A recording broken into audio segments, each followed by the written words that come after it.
જ્યારે પણ કોઈ વાર તહેવાર હોય કે પછી કોઈ સારું કાર્ય કરવાનું હોય ત્યારે આપણે હંમેશા ખીર બનાવતા હોઈએ છીએ.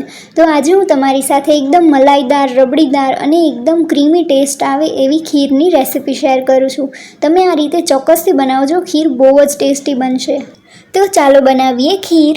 તો ખીર બનાવવા માટે મેં અહીંયા કૃષ્ણ કમોદ રાઈસનો ઉપયોગ કર્યો છે. આ રાઈસથી તમારી ખીર બહુ જ ટેસ્ટી બનશે.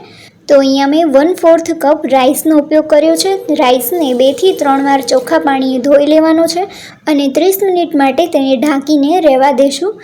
તો 30 મિનિટ પછી તમે જોઈ શકો છો રાઈસ સોક થઈ ગયા છે. હવે આપણે ખીર બનાવીએ. ખીર બનાવવા માટે મેં અહીંયા 3 કપ જેટલું દૂધ લીધું છે. તો સૌથી પહેલાં આપણે દૂધને ગરમ કરવાનું છે. એક હુંફાળો આવે તેટલું ગરમ કરીશું. દૂધ ગરમ થઈ જાય એટલે વોશ કરેલા રાઈસ તેમાં ઉમેરી દઈશું અને આપણે આ દૂધને કન્ટિન્યુઅસલી ચલાવતા રહેવાનું છે જ્યાં સુધી રાઈસ કૂક ન થઈ જાય. તો થોડીવાર આ રીતે આપણે ચલાવતા રહીશું એટલે અંદરના રાઈસ કૂક થઈ જશે અને ખીર ઘાટી થઈ જશે. હવે આપણે તેમાં 2 કપ ખાંડ ઉમેરવાની છે. તો ગળ્યું તમને જેટલું ભાવતું હોય એટલી ખાંડ ઉમેરવી.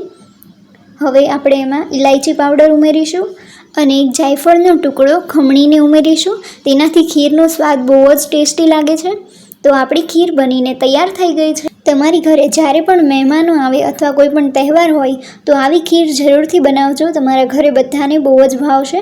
આવી ખીર તમે બનાવશો ને તો એકદમ ક્રીમી ટેસ્ટ આવશે અને બધાને બહુ જ ભાવશે. તો મેં ખીર બનાવીને તૈયાર કરી લીધી છે. ચાલો હવે મમ્મીને ટેસ્ટ કરાવીએ કેવી બની છે.